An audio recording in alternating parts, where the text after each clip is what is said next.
Hey guys, I'm back with another video. So today I wanted to cover world composition for creating tiled maps. It seems like there's not a whole lot of videos on it, so I went ahead and added my lighting to my scene, as you can see, under my persistent level, which it'll add to by default. But if you need to get the levels, you just go to Window, Levels, right under Layers, and go to World Settings and enable world composition. And for large maps, you're probably going to want to enable world origin rebasing. And what that does is it recenters the world around the origin point, or I should say recenters the origin around the world, the center of the world. So the reason why that's important is if you're not real familiar with this issue, then you'll see this is the world origin right here. If you try to spawn a player way over here and you set it to possess that player and you play the game, you'll notice that you automatically go into spectator mode because it's too far away. Now I'm not sure the exact reason behind that, but enable world origin rebasing fixes it. I'm not going to discuss all this stuff. This is just nav mesh stuff right here. But what we're going to do is we're going to go to levels and import tiled landscape. Actually, before I go deeper into this, I should mention that you want to put your world that you plan on using for world composition into its own folder, because if you put it into a folder with other levels, then world composition will automatically assume that it's one of the levels that need to be loaded, and that'll create issues. So you don't want to do that. Lighting I'm going to have in this persistent level right here, and then I'm going to go into levels, import tiled landscape, and if you use World Creator, you can, when you go to export, you can select Unreal, and you can select Flip Y and Split, and I used 1009 by 1009. If you want some more information on that, there's these are basically the specified sizes: 127, 253, 505, and 1009. I don't know how much higher it goes than that, but I used 1009 on mine. And so I'm going to use that 44.73 as my scale. I'm going to not flip tile Y coordinate because I've already done that. I'm going to enable edit layers because we're going to need that. I'm going to go ahead and select my landscape. Let's see, it's down here somewhere. I think I passed it. Yeah, so I'm going to use Pine Landscape Biome Painter. And if you have weighted maps, you can select them for these right here for each of the tiles. If you used weighted maps out of World Creator. Other than that, you're going to select height map tiles, and mine is on my desktop. And you're just going to shift select all of those and open, and it should give you this information down here. If yours doesn't look like this, then your export might be messed up. I actually had an issue with World Creator where I had an extra tile created, and I had to go back into that folder and delete that extra tile because it was not needed. I don't even know how it got in there. Maybe it was a leftover from another one. Anyway, let's import this. If you don't uncheck flip Y and you're using World Creator 2 and you flipped it in World Creator 2, then it will flip it again inside of here and everything will be out of alignment. It'll be rotated incorrectly. So as you can see, all the levels that are under this folder and under the subfolders are all going to show up here under as gray sublevels. You can highlight all of them and right click and load them, that normally this isn't recommended. Another way to do this would be to actually summon world composition, and you'll get this right here, and you can actually select the ones that you specifically want, and you can unload or load them right here.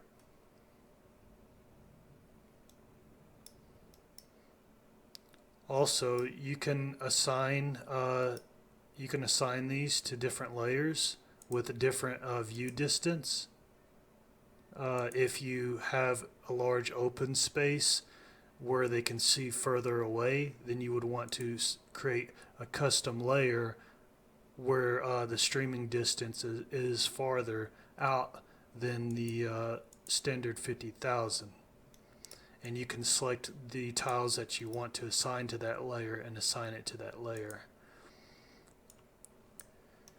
So, to get started, first off, for me, my landscape material comes in looking like this. It's not really a big deal, but I will have to fix it. So I'm going to stop the video here, and I will be right back when I fix it. Alright, we're back. So basically all I did to fix that, for those who might have the same issue, is I just went into top-down view right here, and I just went into paint mode, and I just painted over it. Now there were some artifacts, so I did it in a square pattern around the edges, so as the black faded away I could see the artifacts so I could clean them up better, and I just did it that way.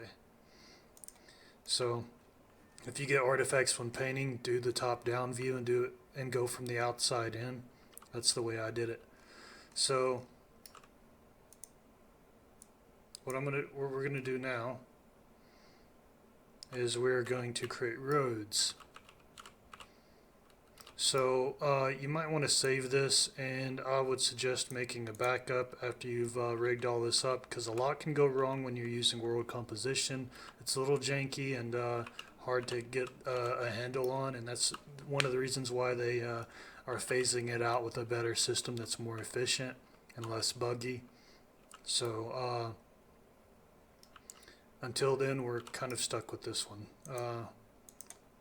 So if you go back to landscape, remember I had enable edit layers checked. If you don't, go ahead and check that, and then go into landscape mode, and you're going to see the splines right here. So we're going to select the splines, and I'm just going to come on down here, and I'm going to hold control down and left click. I'm going to hold control down and left click again.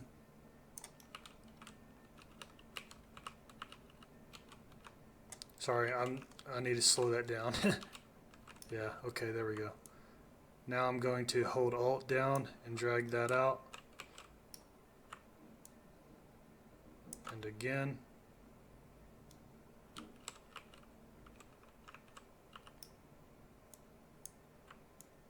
And it looks like we're having an issue with landmass. So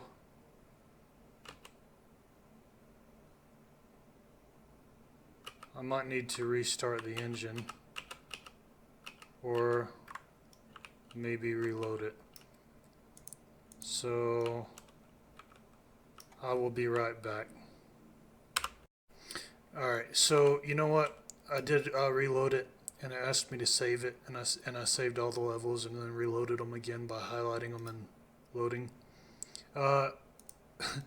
When I did that, I realized that I never created a spline layer, so we need to create a spline layer. So under edit layers right here, right click and create a new layer, and we're going to call this roads, and then we're going to right click on it and reserve for splines. It's going to ask you if you're sure, because it'll clear everything that's on it, and it will not be editable, and you just say yes.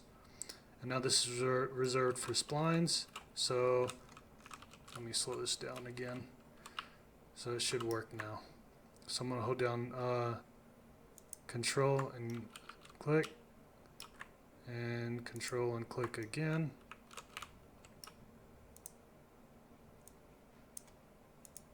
And I might just move that away from the edge a bit, so it doesn't look so unnatural right there. That's probably fine. And then I'm going to hold down Alt and drag this out. And again. And now you'll see it's reshaping the land for me. Also, to get away from it being so destructive like that, you can also hold down Control and click, and it'll try to conform to the landscape as best as it can. And that's actually a more appropriate way to do it.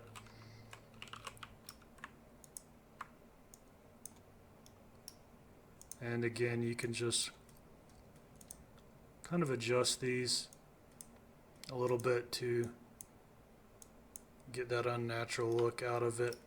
Also, you could go to details and select all control points, and you can set how you want the fall off to be.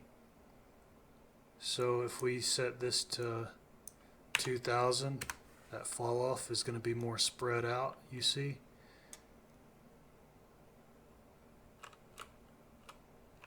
And it's going to blend better. So that looks quite a bit better just setting that to 2000.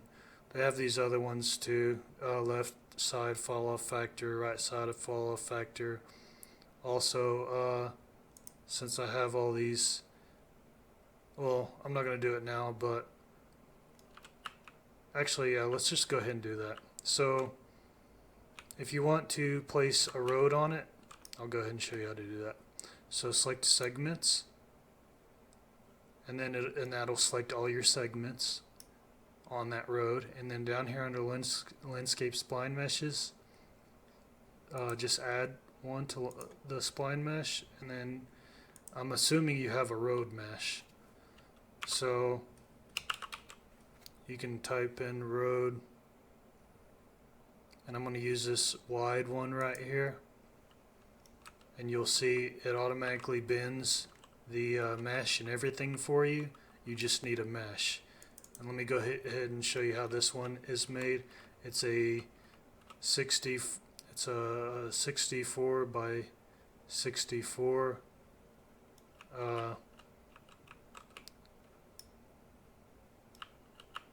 by 28.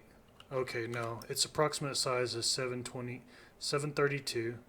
I'm assuming this is 732, and this is 1098, and then it's 67 high, and that's what it is. And they made it so that the sides come up, and actually that's preferable to do it that way.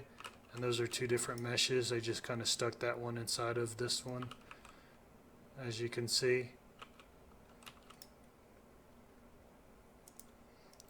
And so you'll see that there's a gap here. That's because the bottom of it is touching the landscape. So we're going to select all control points, and we're going to offset this. I might have to do like 120. So yeah, and then you can check and make sure that, of course, the ends are going to be sticking out, but that's fine. So now what we can do is we can create another layer here, and I'll call this road above, edit, and we can create another one. I'm just doing this to show you how layers work, and I'll call this road below, edit. And so on the one below, I want to set smooth. I'm going to turn my fall off back up, and I'm going to I'm going to select that, and then I can use the brackets to move it down. And then I'll show you that I can smooth the landscape on the layer below, but you'll see it doesn't affect the spline. Now if I do this on this one, you'll see it does affect the part of the road that the spline is on, you see? And if I go to erase, I can erase all of that on this layer. Anything that any mistakes that I made, I can edit those on this layer. I can erase them, I mean. So if we wanted to just smooth that out underneath it without actually destroying the road, then we can do it that way. So for the above edit, I'm going to set this to -1, which inverts everything, so that I don't have to hold down shift to lower the ground. See, if I set this to 1, you'll see it inverts it. So let's just erase that, and I'm going to set that back to -1, and I'm just going to come along here.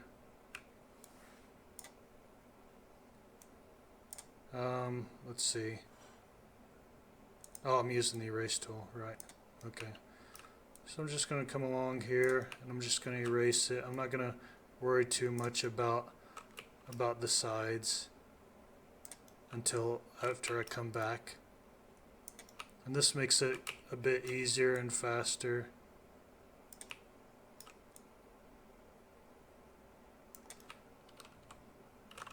And then I can just go back and erase along the sides.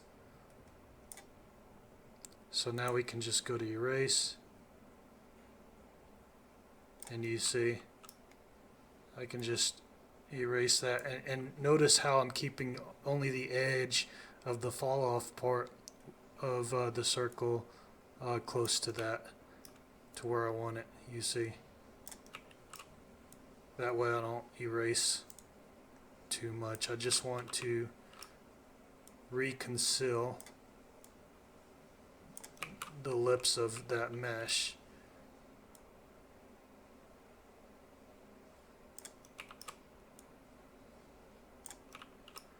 And that's all I'm doing. Now obviously if you have procedural foliage placement like I do, then you're going to want to go back along the road and paint something underneath it that that will not be spawning foliage.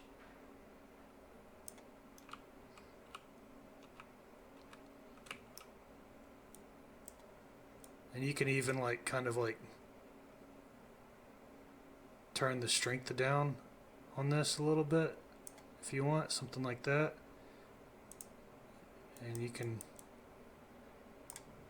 go through there like that and just leave some areas there where maybe it looks like the grass is growing back through to make it look more natural.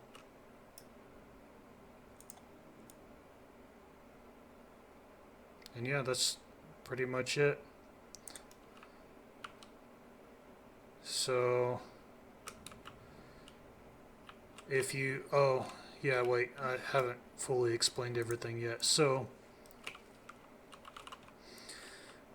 this is where you start placing things. Let's say you want to place something right here on this in this area. Then, but you don't want it to always be loaded, because right now you see how our persistent level is blue. That means that level is, anything we place will be placed on the persistent level, which means it'll always be loaded, like our skylight. So what we want to do is we want to only place things on this level. So you can right click, you can select this level, and then right click it and go to level and go to find levels and level browser, and now you see it highlighted it for us. So I'm going to right click on this and I'm going to make current,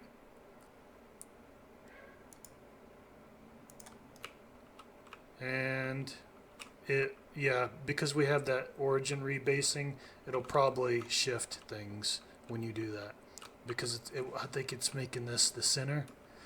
So if we come up here, yeah, we'll see that the world is centered on that square we have selected and set as current. So now that this is blue and this is our current level, anything that we place on this level will be streamed in when this level is streamed in, and it'll be streamed out when this level is streamed out. And so you want to be careful and make sure that you have it on the tile that you have set as current. Again, by going to level and find level in browser, and you see the one that was blue is the one that we have set as current. You see. Also, when it's selected, it'll be a dark black rather than a bold. Everything will be in bold if it's the current level. So you want to make sure that you are placing it on the right tile that you have set as a current, and not on another tile, because there might come a point where things are being streamed in and out when they shouldn't be, and it could cause performance issues. Now, this is pretty much all I have on this. Be real careful how you do this. Again, I want to stress this because I didn't get this at first. You don't want to add any levels in here that you don't want streamed in here. And if you try to make a duplicate of this, it's going to think that it's another level that needs to be loaded in, and it's literally going to destroy your entire map. It's going to throw errors, things are going to be out of place, things are going to look weird. So don't do that. I did that. That's why I'm saying don't do that, because yeah, I've restarted this about 3 or 4 times. There's not very good information out there on this, so I wanted to put a video up, and I hope this helps somebody. If you found this helpful, make sure to like down below and subscribe. Liking this video, it does help quite a bit, and I would appreciate it. Thank you.